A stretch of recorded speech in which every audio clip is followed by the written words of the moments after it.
Hello, aujourd'hui on se retrouve pour un art haul de Noël. Donc ce art haul sera en 2 vidéos. Il y aura une vidéo où je vous montre un peu tout ça, tout ce qu'il y a dans les boîtes et tout. Et une autre vidéo où je vous swatch toutes les couleurs. Et on va juste déballer tout ça.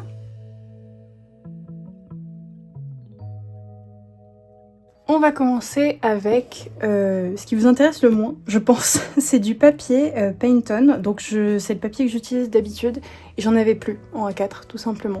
Donc c'est un restock de mon papier A4 Paint-On. Donc il est vraiment bien ce papier, il est multi-technique, assez lisse quand même.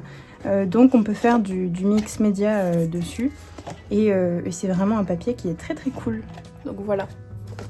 Ensuite, quelques gouaches de la marque Holbein. Donc j'ai commandé aussi sur le site Jackson Art pour beaucoup de produits Holbein. Je trouve que c'est quand même le mieux. Donc voilà un peu toutes les gouaches. Donc juste gouache, parce que vous allez voir qu'après il y a différents types de gouaches. Donc c'est mis dans des petits paquets. Et donc là on a la première. Alors j'ai pris beaucoup de gouaches des éditions japonaises. Holbein a fait des gouaches de série limitée dans des packs, donc un de printemps, un d'hiver, un d'été et un d'automne, donc avec les saisons. Et au lieu de prendre les packs, je me suis dit que j'allais prendre juste les couleurs qui me plaisaient, mais dans les sets Irodori. Donc là, on a le indigo, on a le bambou fumé, et on a le vert orme. Je sais pas trop ce que c'est orme, mais c'est un très très beau vert, un peu vert olive, mais qui tire vraiment sur les tons chauds. Ensuite, on a le vermillon.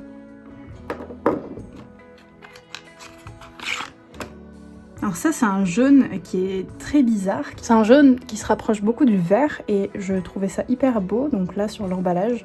Donc on va voir ce que ça rend dans la prochaine vidéo. Donc c'est le jaune liège amur. Et on a le ambre, qui est une sorte de ocre avec des tons orange dedans. Ensuite, alors de l'autre côté,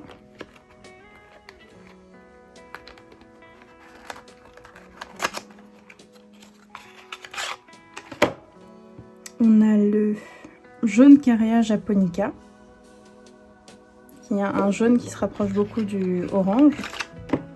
Alors on a ma couleur préférée, le myosotis. Et on a un rose brillant. Donc j'ai essayé de prendre des couleurs que j'avais pas dans mes autres gouaches. Donc j'ai les gouaches Winsor & Newton, les designers. Et c'est vrai qu'il y a beaucoup de couleurs là que j'ai pas, ou que j'ai pas dans les mêmes tons. Par exemple, j'ai un marron mais qui n'est pas du tout le même que celui-ci, etc. Donc là, on a le Ash Green, donc c'est vert cendré en français, qui est un très très beau vert. J'étais obligée de prendre un vert quand même, hein. Enfin 2 verts du coup. Et on a le bleu cendré, donc le Ash Blue, qui est comme ça. Et je les trouve trop beaux. Donc toutes ces couleurs, j'en suis très très contente. Après, il faut voir au niveau de la qualité, mais ces gouaches-là sont réputées pour être d'une extrêmement bonne qualité en général. Ensuite, j'ai eu des gouaches acryliques. Donc ça, j'en ai déjà, mais il y a des couleurs que je n'ai pas et que je trouve sublimes. D'ailleurs, ce olive, je l'ai ouvert hier vite fait pour juste regarder la couleur. C'est vraiment pas l'olive qu'on a en France. C'est un très très beau vert qui tire beaucoup sur le jaune, enfin on dirait un jaune doré, enfin vert doré pardon. Je le trouve super beau, du coup je l'ai pris en grand tube, en 40 ml. Et je le trouve trop beau. Je suis pressée de le swatcher parce qu'il a l'air vraiment très très beau. Ensuite on a le lilas pâle. C'est vrai qu'en acrylique à gouache j'ai pas de violet très pâle comme ça. Et je me suis dit qu'avec une autre couleur je pouvais le mélanger pour faire du lavande. Donc il va aller mieux prendre du lilas que du lavande parce que j'hésitais entre les deux. J'ai repris du blanc parce que le blanc on en a toujours besoin. J'ai pas repris en gros pot parce qu'il m'en reste quand même pas mal de mon blanc Holbein de base. Donc j'ai repris un petit tube. Et ensuite on a 2 de mes couleurs préférées je pense. C'est le bleu de brume et le vert de brume. Donc Misty Blue, Misty Green. Et ces 2 couleurs là sont vraiment super belles. Et donc ce bleu là avec ce violet là, je pense que ça fait la couleur lavande. Donc voilà. Et les 3 dernières couleurs, c'est que des Ash Donc c'est Ash Yellow, Ash Rose, Ash Blue. Et j'ai pas pris le Ash vert parce que, enfin Ash Green, parce que je le trouvais pas si beau que ça. Donc on va voir si, puisque je l'ai pris en gouache, on va voir si cette couleur me plaît vraiment. Et peut-être qu'après, plus tard, je prendrai en vert cendré. Ensuite, ça fait quelques temps que j'ai envie de dessiner avec un stylo plume. Et en fait, je vois beaucoup Marie Boiseau utiliser ça, qui est un carbon pen, je pense. C'est de la marque Platinum. Mais oui, ça doit être un carbon pen. Et du coup, j'ai envie de beaucoup dessiner au stylo plume. Mais le carbon pen, il est souvent avec de l'encre noire. Et c'est pas vraiment ce qui m'intéresse tout le temps. Donc c'est pas mal pour faire juste des lines et tout. Mais j'aime beaucoup dessiner en bleu, donc le bleu outre-mer. Et donc je me suis dit que j'allais prendre aussi un stylo plume avec de l'encre bleue. Donc là, c'est un Lamy et il est trop beau. Je vous ferai une vidéo exclusivement sur ce stylo, je pense, parce qu'il est vraiment sublime. La pointe est comme ça, si jamais. Et je l'ai pris en beige parce que je savais pas trop quelle couleur prendre. Et je me suis dit que le beige, en général, c'était le mieux. C'était un peu la couleur passe-partout, on va dire. Je voulais pas du noir parce que j'ai déjà celui-là en noir, mais voilà. Et donc, on va ouvrir celui-ci. Donc celui-ci, j'ai acheté des cartouches d'encre qui sont waterproof à part. Je peux vous montrer juste là. C'est celle-ci, normalement, si je me trompe pas. Hop. Et il y a quand même une cartouche d'encre, là. Voilà. Et le stylo plume. Donc il y a un petit truc pour protéger. La mine est super belle. Elle est vraiment trop jolie. Donc je pense que ça se ferme comme ça. Et que ça se dévisse par là. Et là on met la cartouche. Hop. C'est un très long stylo. Comparé au Lamy, il est vraiment court par rapport à l'autre. Mais il est super beau. Par contre, le plastique est très fin. Je m'attendais à un truc un peu moins cheap, mais c'est pas grave. La mine est super belle. Et du coup, pour ce stylo plume Lamy, j'ai pris deux sortes d'encre. Donc tout d'abord, j'ai pris des cartouches comme ça d'encre noire. Si jamais je pars en voyage et que je veux pas prendre celui-là, que je veux prendre juste celui-là, que je puisse faire un choix entre bleu ou noir. Donc là, c'est des cartouches d'encre noire, tout ce qui est le plus basique. J'ai pas ouvert encore, mais normalement, voilà, c'est des cartouches d'encre noire basique. Et j'ai vu qu'on pouvait recharger son stylo plume avec des cartouches réutilisables. Donc j'ai voulu tester, c'est des cartouches comme ça, donc vous voyez, il n'y a pas d'encre, hein, c'est vraiment un réservoir qui est vide et après on tourne. Comme ça, comme une pipette en fait, et on trempe dans le pot d'encre et après on remonte cette pipette en évitant les bulles d'air, etc. Et ça a l'air très pratique et après on met ça dans le Lamy pen et c'est tout bon quoi. Donc trop hâte de tester ça. Et j'ai pris le Big Pot d'encre, donc j'espère que c'est bien le bleu que j'aime, mais normalement oui. Aussi il y a un truc là pour nettoyer la plume parce qu'apparemment on trempe comme ça directement dedans. Je vais pas faire comme ça du coup, mais je vais faire avec l'autre méthode. Mais c'est un gros pot d'encre bleu. Voilà, c'est super beau. Je trouve genre l'encre bleue dedans. Je sais pas si on voit bien, mais c'est vraiment super beau. Et donc là, c'est tout simplement des trucs pour nettoyer sa plume si jamais. Donc je pense pas que je m'en servirai beaucoup, mais c'est sympa de l'avoir en tout cas. Ensuite, j'ai utilisé toute l'année 2023 un kit d'aquarelle Genza Itambi, donc de chez Kuretake, avec des couleurs de la gamme Art Nouveau. Et j'ai saigné cette palette. Genre vraiment je l'aime trop, elle est creusée et tout, vous la voyez dans presque toutes mes vidéos. Et j'ai vu qu'il y avait celle-ci dans un magasin d'art, qui est la Graphite Colors, qui est en fait une palette avec que des tons foncés. Et c'est vrai que je manquais beaucoup de tons foncés dans ce type d'aquarelle là. Donc du coup j'ai voulu en acheter pour les tester, même si bon je sais que j'adore déjà cette aquarelle. Par contre ça ne s'ouvre pas.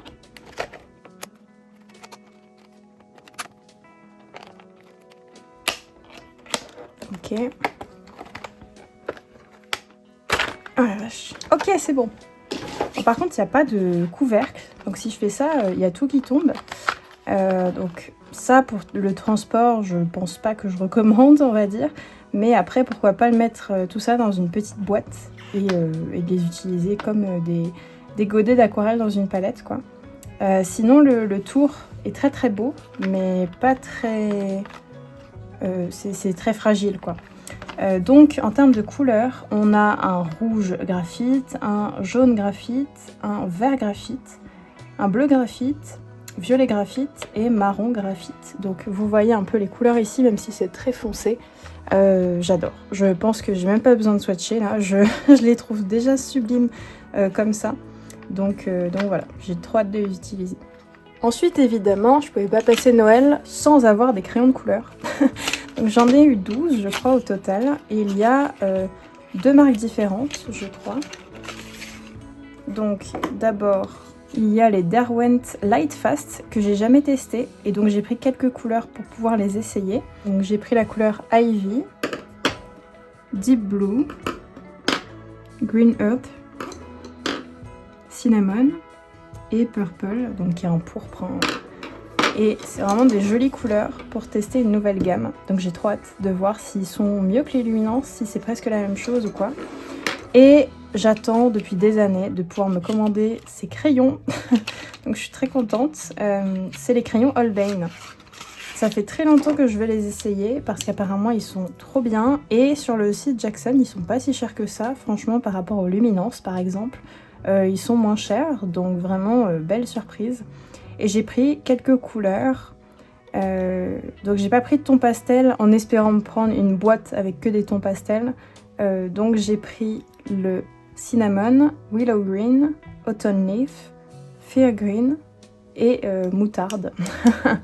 Donc voilà, je trouve la gamme très jolie. Enfin, ça va ensemble, je trouve. C'est un peu particulier comme gamme, mais j'aime bien. Et ici, j'ai repris un que je n'avais plus, Olive Green Yellowish de Polychromos. Donc voilà. Ensuite, ma grand-mère m'a acheté pour Noël ceci, qui est une encre acrylique en teinte chair. Et en fait, je voudrais m'en servir pour faire certains fonds de mes peintures. Ou alors avoir juste une encre un peu plus opaque, parce que c'est vrai que j'ai beaucoup d'encre comme ça, mais c'est des couleurs très très basiques. Style du magenta, du cyan, du jaune. Et donc là, je voulais un peu prendre une couleur un peu fancy, que j'utilise beaucoup en ce moment. Bon, d'ailleurs, hein, on voit que j'aime cette couleur. Elle m'a pris aussi un masking tape. En fait, on a été à Cultura et j'ai eu un coup de cœur sur ce masking tape parce qu'il y a des Père Noël comme ça en train de lire et tout. Enfin, je le trouve trop mimi. Donc voilà. Je pense que l'année prochaine, j'utiliserai pour les commandes de Noël.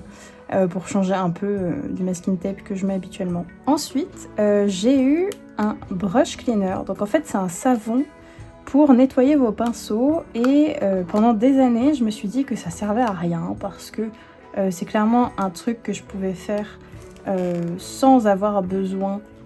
Voilà l'étiquette qui est collée sur l'étiquette. C'est un truc que je pouvais faire sans avoir besoin d'un savon fait exprès pour cette utilisation-là, etc. Et en fait, je me suis rendu compte que ça abîmait beaucoup moins les pinceaux. En tout cas, c'est ce qui est dit. Donc, trop hâte de tester ce petit savon. Et je pense que tout ça, ça se garde une éternité. Donc, trop cool. Ensuite, pour tester, j'ai pris une petite aquarelle Holbein en teinte Leaf Green. J'en ai pris qu'une seule parce que du coup, j'avais juste envie de tester et que j'adorais cette couleur. Donc, pourquoi pas, si je l'adore, en prendre plus la prochaine fois. Mais c'est vraiment une couleur, le vert feuille, là, que j'adore. Donc, je me suis dit, en aquarelle, ça peut être pas mal de l'avoir aussi. Et j'ai pris 2 autres aquarelles que, pareil, je ne trouvais pas ces couleurs dans d'autres marques. Donc je les ai prises. Je connais pas trop la marque, je vous avoue. PWC Premium. J'ai eu ça chez Pen Store en même temps que les stylos plumes parce qu'elles étaient en promotion et du coup j'en ai profité pour les prendre. Mais je sais pas du tout ce que ça donne. Donc on verra si c'est bien ou pas. Je connais pas du tout cette marque, mais en tout cas la contenance est vraiment pas mal pour le prix. Ensuite, on a un petit feutre comme ça. Qui est un Zig Art and Graphic Twin, qui est en fait un feutre avec une pointe pinceau, que vous pouvez voir là, et une pointe très fine. Et j'adore cette couleur, donc c'est pour ça que j'ai craqué pour ce feutre pinceau, parce que la couleur est vraiment très jolie. C'est le mid green si jamais. Donc voilà. Alors j'ai aussi envie de me mettre pour cette année 2024 au feutre acrylique. Donc là j'ai pris un des seuls Posca que je n'avais pas en termes de couleur. Et pourtant c'est une couleur qui est très très jolie. Donc voilà. Et j'ai envie de faire des peintures avec des marqueurs acryliques, mais qui du coup ont des couleurs qui me parlent un peu plus que les couleurs basiques type rouge, orange, jaune, etc. Donc avec ça, j'ai pris des recharges d'encre acrylique, donc de la marque Moloto. Et je vais acheter, alors j'ai déjà acheté des feutres comme ça qui sont vides, avec un embout comme ceci, parce que dans toutes les couleurs cet embout là ne se fait pas, donc je préfère acheter ça à l'unité. D'ailleurs j'ai trouvé celui-là, mais j'en ai trouvé d'autres sur Amazon pour moins cher, donc je les essaierai en vidéo avec vous montrer comment je les remplis, etc. Et aussi je voulais pouvoir mélanger les couleurs entre elles, donc mettre par exemple un petit peu de vert, un petit peu d'ocre, etc. Donc c'est un feutre empty qui est juste vide. Et c'est un marqueur à pompe, donc en fait vous pompez comme ça quand vous avez la couleur qui est dedans en remuant, donc vous avez des billes dedans aussi. Et donc c'est très cool pour ça. Et du coup j'ai pris des couleurs de recharge d'encre, donc qu'il faut remuer à chaque fois. Et pareil, vous avez des petites billes dedans pour bien remuer le produit, parce que les feutres acryliques, il faut vraiment bien les remuer, sinon ça ne fonctionne pas. Donc pour les couleurs, j'ai pris un blanc nature, un homard qui est un très beau rouge terracotta, etc. Un vert futuriste, un vert poison, un pétrole. J'hésitais entre le lagon bleu et pétrole, mais finalement j'ai pris le pétrole. Amazon clair, qui est un très très joli vert, mais qu'il faut remuer très très souvent. Et un brun ocre clair, qui est en fait un ocre, tout simplement. Donc voilà. Et je pense savoir à peu près les mélanges que je vais faire. Par exemple, ce vert poison avec cet ocre, ça va faire un très joli vert. Ces deux couleurs-là pour faire une couleur vraiment foncée entre le bleu et le vert. Il y a des couleurs que je vais laisser pures aussi, comme par exemple ce vert, ce bleu, ce vert ici, d'autres couleurs que je vais mélanger, etc. Et du blanc pour si je veux faire des couleurs plus claires. Et c'est un blanc nature et pas un blanc vif. Comme ça fait tout de suite des couleurs plus chaudes que des couleurs froides. Et moi, c'est ce que je préfère, les couleurs chaudes. Bon, d'ailleurs, je pense que vous l'avez vu là. Et on va terminer avec un sketchbook. Parce que évidemment, passer Noël sans recevoir un carnet, c'est pas possible. Tous les ans, je commande au moins un carnet, si ce n'est pas plus. Mais cette année, j'ai qu'un seul carnet. C'est un Shibori, c'est en 200 grammes. Il y a 72 pages, c'est de la marque Lamali. C'est un papier qui est fait main. Et j'ai adoré en fait sa couverture et son papier. Déjà le papier comme ça, je trouve ça super joli. Mais c'est un papier qui est ni trop fin ni trop épais. Pour le mix média c'est parfait. Et il y a certaines phases qui sont quand même assez lisses. Donc même du crayon de couleur tout seul, ça pourrait passer. Bon, logiquement je vais pas l'utiliser qu'avec du crayon de couleur, mais plus de la peinture. Mais même ça passe. Et donc c'est vraiment un très très très joli carnet. Donc voilà, très très contente de ce carnet et j'ai hâte de l'utiliser, même si j'en ai plein d'autres à utiliser avant. Donc voilà pour ça. Donc voilà, j'espère que cette vidéo vous a plu et que vous avez été aussi gâtés que moi à Noël si jamais, et que vous avez passé des bonnes fêtes de fin d'année. Merci à tous mes proches qui vont sûrement regarder cette vidéo pour tout ça, c'est juste énorme. Et je suis très contente de pouvoir tester tout ça. J'ai hâte et ce sera pour la nouvelle année. Il y a la vidéo swatch de tous ces produits-là qui sort la semaine prochaine. Donc n'hésitez pas à vous abonner pour suivre toutes mes aventures créatives en 2024. Et je vous souhaite une bonne journée à vous. Ciao!